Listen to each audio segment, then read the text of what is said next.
Hello and welcome to Real Talk. I'm Steve Peak, joined again by JT Wiskowski. Today we're looking at the Murray State Racer football team and how they fell again this weekend. This time to the hands of the Central Arkansas Bears, 42-20. JT, you were almost spot on, 42-10 prediction last week. What happened Saturday?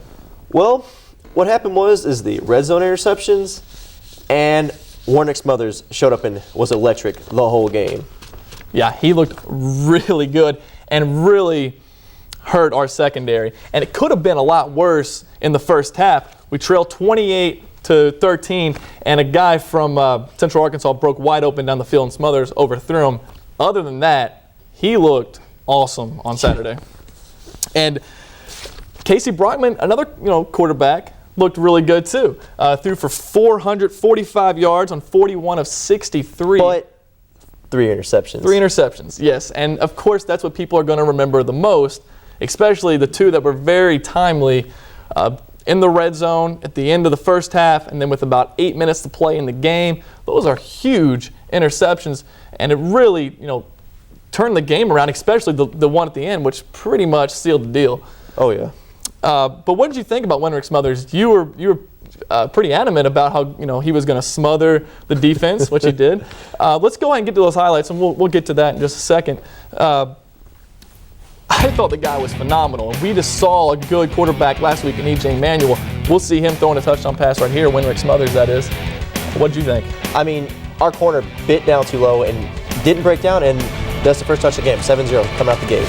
Yep, and they put on 7 more points before Murray State was able to respond. There's a little trickery right here to get a first down. Big play in Casey Brockman, like you said. Don't want the quarterback getting hurt. Don't want him hurt. Exactly. And then Casey completes another pass. We're driving, we're getting ready to go. We head to Wayne Brady, down the middle, touchdown. We got 6. Was it 14-6 right now? Yeah, 14-7. We end up scoring again. Missing the extra point that actually happened right here. After a 73-yard touchdown pass, Murray State responds. I don't know how this happens. I don't know. How did he catch that ball? Big time touchdown though. Missed the extra point. It's 14-13, 21-13, excuse me. And right here, nice spin move. Yeah, that spin's electric. I tell you, I don't know how he did it with 3 defenders coming at him. We talked about the defense in the first half and how it was a little shaky, but in the second half they were able to turn it around. Only gave up 7 points. The defense did. On special teams, matched it, gave up a punt return, which we'll see in just a few moments. But the defense really did turn it around. What happened in the second half? Coach Hatcher must have got under him because they turned it around. They lit a fire on him. They were going. They pressured Smothers a little bit more in the second half.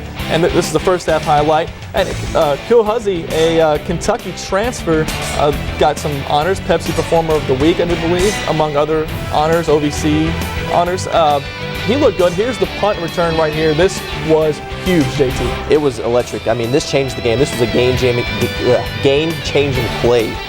Yeah, I mean, right there, Murray State down 8, was forced to punt. Right there, you could have possibly either tied or cut it to 1, forced the punt, they return it. And what I think the problem is, and I'm not going to bash the punter, it's the way he does things. The rugby-style punt, it's a low-line drive, and you out-kick your coverage, and the guy's going to the house. Yeah, but another thing that, like we said, Brockman had a huge game. He threw all around the yard, but he has to do the other team a little bit too.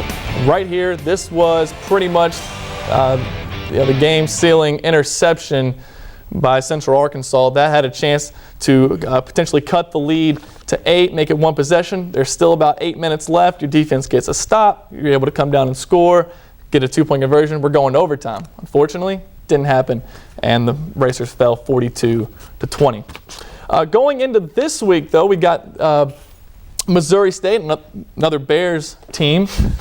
We go to Springfield, Missouri to play Missouri State. What's going to happen this week? From what I've seen, looking at the stats, I think Murray State has a good chance to get their first win of the season.